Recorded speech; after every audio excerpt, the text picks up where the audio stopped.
Bienvenidos al informativo semanal de Magnífica Televisión, dedicado a ofrecer las últimas noticias sobre la Iglesia. Es domingo 16 de marzo del 2014. Comenzamos. Esta semana se ha cumplido un año ya de la elección del Papa Francisco, un año que le ha servido a la Iglesia para superar la crisis en la que se veía envuelta y que ha obligado al Papa Benedicto a dimitir. En este noticiero haremos un resumen sobre lo acontecido en este tiempo. La Fundación PEU ha publicado un interesante artículo sobre la influencia del Papa Francisco en los católicos norteamericanos. No van más a misa, rezan más, pero se confiesan menos. Hablaremos también de la renovación de cargos en la Conferencia Episcopal Española. Monseñor Blázquez, arzobispo de Valladolid, es el nuevo presidente. El arzobispo de Minneapolis, en Estados Unidos, ha recibido una noticia con gran alegría. Puede volver a su ministerio, después de que una acusación de abuso contra un menor ha resultado ser falsa. El Papa Francisco ha cumplido este día 13 un año en su pontificado, un año que ha dejado una profunda huella en la Iglesia y en el mundo. Parece que mis hermanos cardenales han ido casi al fin del mundo, señaló en relación a quienes le eligieron el Papa 266 de la historia de la Iglesia Católica. Bergoglio pidió orar por el Papa emérito Benedicto XVI y también por él, incluso antes de dar la bendición al pueblo congregado en la plaza de San Pedro, pidió a éste que le bendijera a él. En los días sucesivos se empezaron a conocer detalles de la vida y forma de ser del nuevo Papa, como que seguía pagando sus cuentas, que no le gustaba usar coche oficial y que había decidido quedarse a vivir en la Casa Santa Marta para estar más en contacto con la gente. También dejaba claro lo que quería en su primer encuentro con periodistas: cómo me gustaría una iglesia pobre y para los pobres. Después llegó la Semana Santa y Francisco decidió celebrar la misa del Jueves Santo en el Instituto Penal de Menores, donde lavó los pies a 12 jóvenes de diferentes nacionalidades, 2 mujeres y una de ellas musulmana.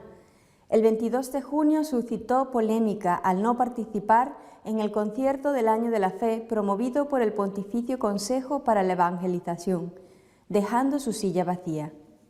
En el mes de julio llegaba su primera encíclica, Lumen Fidei, escrita a 4 manos junto a Benedicto XVI.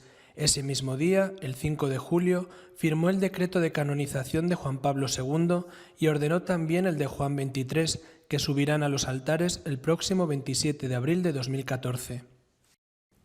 Pocos días después, el Papa Francisco protagonizaba uno de los momentos más recordados de su primer año de pontificado, su viaje a Lampedusa, después de la muerte de cientos de inmigrantes que intentaban alcanzar la isla italiana en pateras. Su grito de vergüenza por lo ocurrido resonó en todo el mundo. Ese mismo mes, al pontífice le esperaba su primer encuentro con miles de jóvenes en la JMJ de Río de Janeiro. Allí demostró su cercanía a la gente, que paraba su coche para saludarle, y su preocupación por los más vulnerables. Francisco también visitó el santuario de Aparecida y se reunió en la playa de Copacabana con cientos de miles de jóvenes. Durante el vuelo de regreso a Roma, el Papa Francisco respondió a las preguntas de los periodistas sobre las personas homosexuales. Si una persona es gay y busca al Señor y tiene buena voluntad, ¿quién soy yo para juzgarla? También recordó que la Iglesia ha dicho no a la ordenación de mujeres, pero que le gustaría que tuvieran más roles de liderazgo. El 7 de septiembre convocó la jornada de ayuno y oración por la paz en Siria, Oriente Próximo y el mundo entero, y envió una carta a los líderes del G20 para pedirles que evitasen la guerra en Siria y dejaran a un lado la búsqueda inútil de una solución armada al conflicto.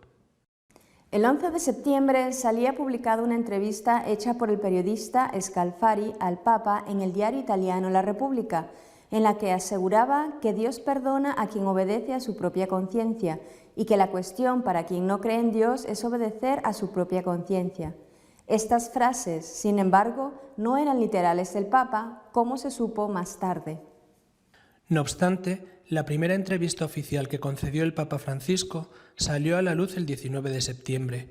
Fue realizada por el director de la Civiltà Católica, el jesuita italiano Antonio Spadaro, y en ella el Papa defendió la presencia de la mujer en los puestos de autoridad de la Iglesia y aseguró que jamás había sido de derechas. En noviembre se produjeron dos acontecimientos importantes. El día 24 cerró el Año de la Fe y el 26 publicó su primera exhortación apostólica, Evangelii Gaudium, la alegría del Evangelio, en la que abogó por una conversión del papado y por una saludable descentralización de la Iglesia. También ha tomado las primeras medidas para reformar la curia, como la creación de un grupo de 8 cardenales que le asesoran en el gobierno del Vaticano, con los que ha creado una comisión específica para la protección de la infancia frente a los abusos. En el ámbito económico, a finales de febrero, el Papa creó una Secretaría de Estado de Economía del Vaticano.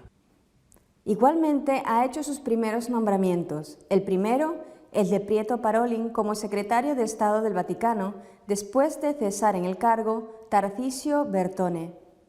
Francisco ha sido portada en numerosas revistas, entre ellas Time, The Advocate, la revista de los homosexuales, o The Rolling Stone, que en general le han aplaudido por lo que ellos consideran un giro progresista que quiere dar a la Iglesia. El pasado 22 de febrero, el pontífice celebró su primer consistorio, en el que creó a 19 cardenales, entre ellos el español Fernando Sebastián. Al acto asistió, por invitación de Francisco, el Papa emérito Benedicto XVI. Y aunque lo que sucede en un país no lo podemos generalizar, un estudio ha afirmado que durante el año de pontificado del Papa Francisco en Estados Unidos no ha aumentado la práctica sacramental. Un estudio de Pew Research, a partir de 1.800 entrevistas telefónicas en Estados Unidos, después de un año de pontificado del Papa Francisco, parece indicar que si hay un efecto Francisco, no consiste en atraer a los católicos tibios y alejados a la práctica regular de los sacramentos, sino más bien en reforzar a los católicos en otras devociones, como la oración o las lecturas bíblicas y religiosas. El estudio muestra que el 26% de los que se declaran católicos en Estados Unidos afirman que en el último año se han emocionado más con la fe. Un 40% afirma que ha rezado con más frecuencia y un 21% asegura que ha leído la Biblia u otros textos religiosos con más frecuencia. Por el contrario, los que durante este año de pontificado de Francisco dicen haber perdido emoción en la fe son solo un 11%. Los que rezan menos que antes, solo un 8%, y los que leen menos que antes, un 14%. Lo que el estudio de Pew no encuentra es que vaya más gente a la iglesia que hace un año, ni mucho menos a confesarse. Comparando con la práctica dominical declarada en otro estudio, Pew de hace un año, la cifra es idéntica. Un 40% de católicos adultos decía ir cada semana a misa, tanto en febrero de 2014 como en febrero de 2013. En realidad, esta cifra del 40% está hinchada. Declaran ir cada semana muchos que van solo alguna vez al mes o varias veces al año, categorías que recogen en España las encuestas del CIS. El Centro CARA de la Universidad de Georgetown, que trabaja con cifras reales de la diócesis, da otra radiografía más realista. En un fin de semana cualquiera, uno encuentra en misa al 26% de los católicos adultos del país, aunque en miércoles de ceniza sube al 45%, el domingo de Pascua al 52% y en el día de Navidad al 68%. En cuanto a visitar el confesionario, Pew no registra una subida, sino una bajada. Solo un 5% dice que el último año fue con más frecuencia a confesarse, mientras que un 22% dice que fue con menos frecuencia. Y en lo que respecta al voluntariado, solo un 13% dice que ha sido voluntario con más frecuencia en el último año, mientras que un 23% dice que ha bajado su servicio de voluntariado, sea en actividades parroquiales o en ONGs. En cualquier caso, a los católicos de Estados Unidos, practicantes o no, les cae muy bien el Papa Francisco. Un 85% dice que tiene de él una opinión favorable o muy favorable, y solo un 4% declara una opinión desfavorable. Ese 85% de aprobación parece excepcionalmente alto, pero no es así. La prueba es que cuando el Papa Benedicto XVI visitó Estados Unidos en 2008 y se pudo dar a conocer, las encuestas de Pew daban al Papa alemán un 83% de aprobación entre los católicos. Monseñor Ricardo Blázquez es el nuevo presidente de la Conferencia Episcopal Española, sustituyendo al cardenal Rouco, el cual tuvo unas palabras de despedida sobre la alerta de la ruptura de la unidad en España. La plenaria del Episcopal Español se ha llevado a cabo esta semana en Madrid, con un cambio de buena parte de los miembros de su comisión permanente, empezando por el presidente y el vicepresidente. Monseñor Blázquez, arzobispo de Valladolid, sustituyó al frente de la misma al cardenal Rouco. El nuevo vicepresidente, que sustituye en el cargo a Blázquez, es Monseñor Osoro, arzobispo de Valencia. Sin embargo, antes de dejar el cargo, el cardenal Rouco dirigió un importante discurso a los obispos, en el cual se refirió, entre otras cosas, a la posible independencia de Cataluña, aunque sin mencionarlo explícitamente. España, dijo, se encuentra con graves problemas de identidad y está amenazada por posibles rupturas insolidarias. Sobre las posturas nacionalistas, Rouco se ha referido a una declaración ya hecha en la Comisión Permanente de la CE de octubre de 2012, en el que se dijo que las propuestas políticas encaminadas a la desintegración unilateral de la unidad cultural y política de España causan una grave inquietud y, de acuerdo con la doctrina social católica acerca de la secesión, no son moralmente aceptables. Por su parte, Monseñor Blázquez presentó en su primera comparecencia ante la prensa como presidente a la Iglesia como una casa con las puertas abiertas para aquellos que sienten la indiferencia de los demás y necesitan apoyo y comprensión, especialmente los más débiles. Quiero presentar la comunión cordial, afectiva y efectiva con el Papa Francisco, en una sintonía desde siempre sin fisuras, subrayó. El arzobispo de Minneapolis, en Estados Unidos, ha sido absuelto de los cargos que se le imputaban por haber molestado a un menor. Y en las conferencias episcopales de Polonia y Alemania ha habido también algunos cambios. Espero volver al ministerio público en este tiempo de Cuaresma, especialmente para Semana Santa y la gran fiesta de Pascua, dijo el arzobispo, tras de 3 meses de investigaciones por un hecho acontecido en mayo de 2009. Un adolescente cuya identidad se mantiene en reserva le dijo a su madre que al momento de tomarse una foto grupal con sus amigos y el arzobispo, con ocasión de su confirmación, éste lo había tocado indebidamente. La madre llevó el relato del menor a un amigo sacerdote y éste lo denunció ante las autoridades sin más pruebas que el testimonio del adolescente y la foto grupal.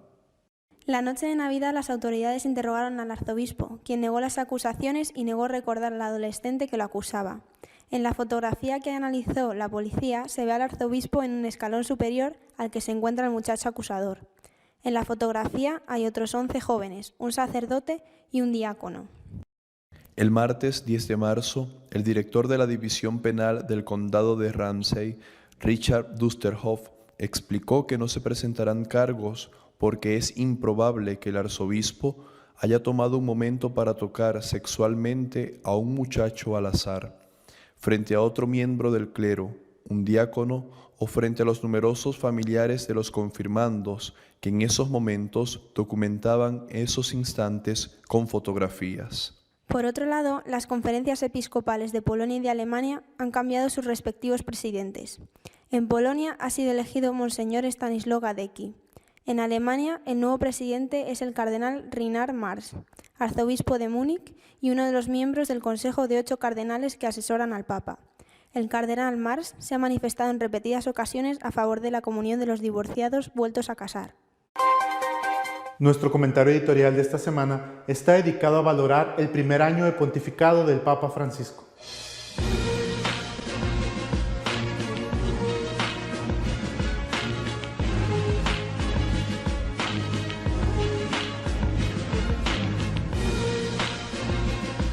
Esta semana hemos celebrado con gozo, con gran alegría, el primer aniversario de la llegada del Papa Francisco al Vaticano, es decir, de la elección del hasta entonces cardenal Bergoglio como vicario de Cristo, como obispo de Roma, pontífice máximo de la Iglesia Católica. Ha sido para nosotros un año realmente de gracia, de ventura, un año de bendiciones. El Espíritu Santo demostró una vez más su solicitud con la Iglesia, moviendo a los cardenales para que eligieran como sucesor del Papa Benedicto, un extraordinario Papa, para que eligieran al hasta entonces arzobispo de Buenos Aires. Hay muchas cosas que decir del Papa Francisco, pero creo que en este año lo que más destaca es su extraordinaria popularidad.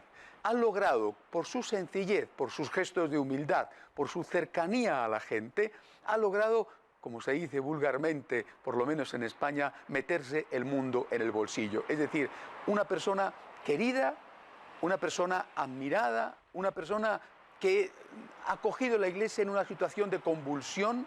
No hay que olvidar que su predecesor, repito, el extraordinario Papa Benedicto XVI, tuvo que presentar la dimisión porque no se sintió capaz de hacer frente a los problemas que había en ese momento en la Iglesia, y él, cogiendo la Iglesia en un momento tan difícil, sin embargo, ha hecho, el Espíritu Santo, por supuesto, con él, ha hecho el milagro de que el papado se haya revestido de un nuevo prestigio y también de que muchos, de dentro, de fuera, se interesen por la Iglesia Católica. Creo que esto es lo más importante, o por lo menos lo más significativo de este año, que el Papa haya sido considerado hombre del año por la revista Time, o por otras no tan prestigiosas como The Advocate, que es la revista de los gays del mundo, o por The Rolling Stone, es una señal de esta extraordinaria popularidad.